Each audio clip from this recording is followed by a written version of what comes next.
Hello everyone, welcome back to Dark Tower YouTube, where we're taking a deep psychological dive into Stephen King's magnum opus, The Dark Tower. We're looking at the magic, the mystery, the metaphysics, diving into our characters' psyches and all of that fun stuff. My name is Michelle McEwen. I am your host, and I'm so glad to be back here with you today for a special bonus episode.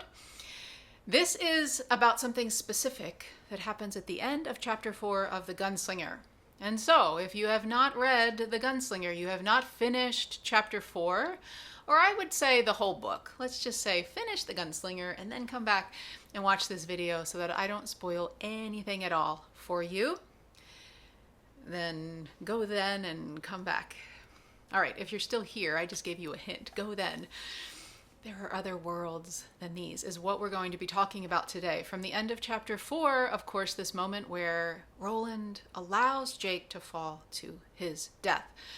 And that is what Jake says to him. So one of the most famous quotes from the entire series, I don't know if you read the series, and there won't be spoilers for the rest of the series in this video, but it's epic, so that's not spoiling anything. You knew it when you read it. You were like, damn, okay, Jake, all right. And when I was recording episode 4, or part 2 of episode 4, I forgot to talk about this, but I think that was a cosmic mistake, because when I realized, oh, I didn't address that, oh, you know what, this needs to be a separate video, because it is epic. And we do deserve to give it a little more time than what I might have given it in that overview of chapter 4. So let's talk about this statement that Jake makes before he dies. Go then.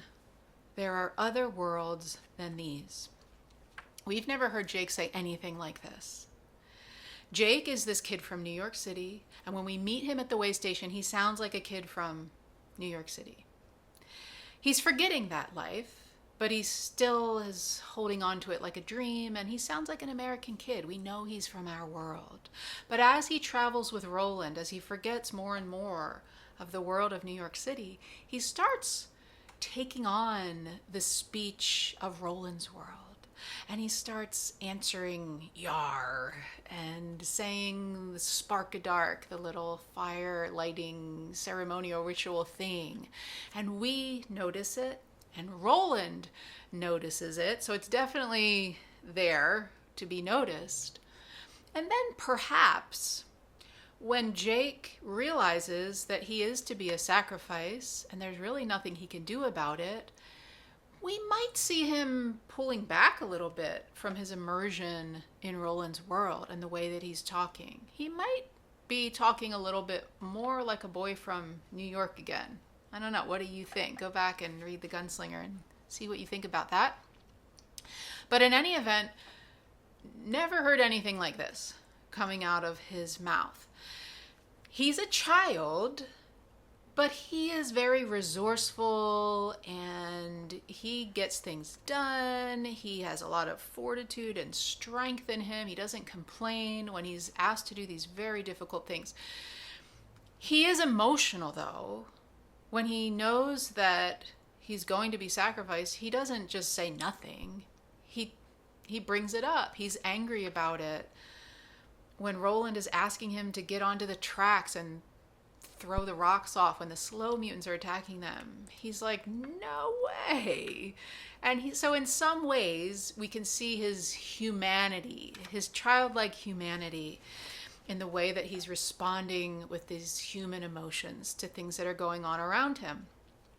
But all of that departs him in his last moments, and he just becomes very calm and focused and centered.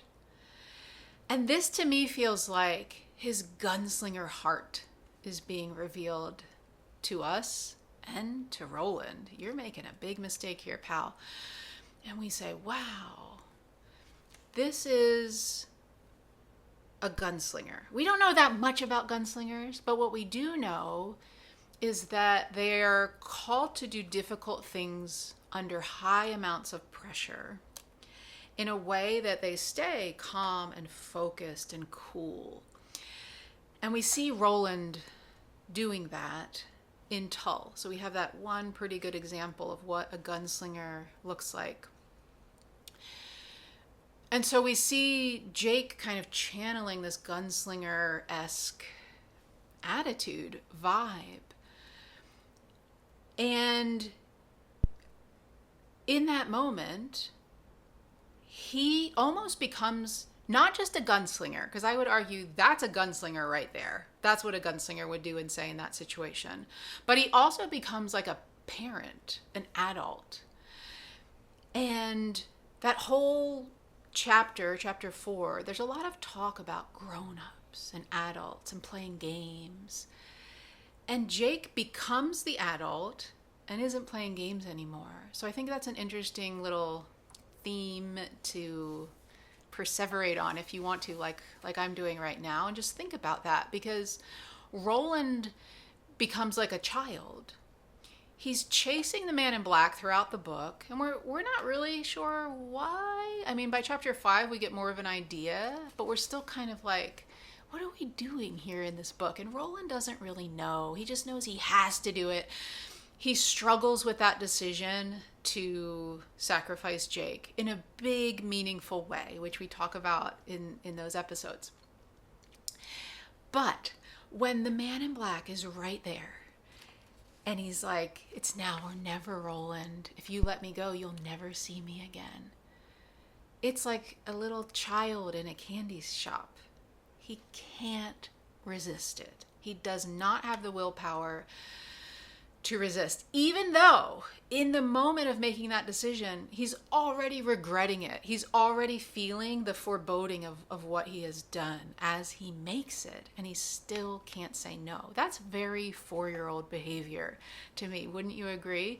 And Jake is the grown-up here, saying, in the form of a directive, of a command, go then. That's not what a child says to a grown-up ever. It's the other way around. So Jake becoming not only this gunslinger, but this adult figure, this role reversal of Roland and Jake. Let's talk about the second part of his statement. There are other worlds than these. We know that Jake has died before. He's experienced 2 worlds now, and it makes some kind of sense in it through that lens, but it's bigger than that, because he doesn't just say, go then, I've done this already once, so probably it's going to be fine, or I know there's at least one other world than this world. It's not put like that. There are other worlds, plural, than these, plural. And that feels like some Dark Tower shit to me, right? This nexus of space-time, this place where everything is happening all at once, and maybe there is no time. It's making time soft in some ways because it's not working properly. We don't really have a great sense of the tower at the end of book 1. But these other worlds smacks of the multiverse. And in chapter 5, the man in black talking to Roland about the nature of the tower and the nature of space-time is really starting to get into multiverse territory. So those two things are very connected, I think. There are other worlds than these. It's the end of chapter 4, and then we jump right into the man in black talking about, what if every grain of sand in that desert was its own world? What if the atoms on the blade of grass are universes in and of themselves? So I feel like he's really kind of hitting that nail of the multiverse into this story. But it's Jake that brings us there. And so, again, it's bigger than Jake. And maybe he's even channeling something at the end of his life from the tower directly. I don't know, but it is bigger than him. It's bigger than Roland. And it's so big that the man in black is like, size is the thing that we're really talking about here. Roland. So there's all of that. And I guess the confidence with which he says it is very knowing. It's a mystical, knowing statement that he is sharing with us. The last thing I want to mention here about this is that it's almost a form of absolution for Roland. Roland has been struggling with this decision, and Jake, having the touch, has to know that on some level, or maybe in this last moment really gets it, and once again is being this adult gunslinger, but even of a higher level, somebody who can give absolution to Roland. Like, go forth, son, I'll be okay.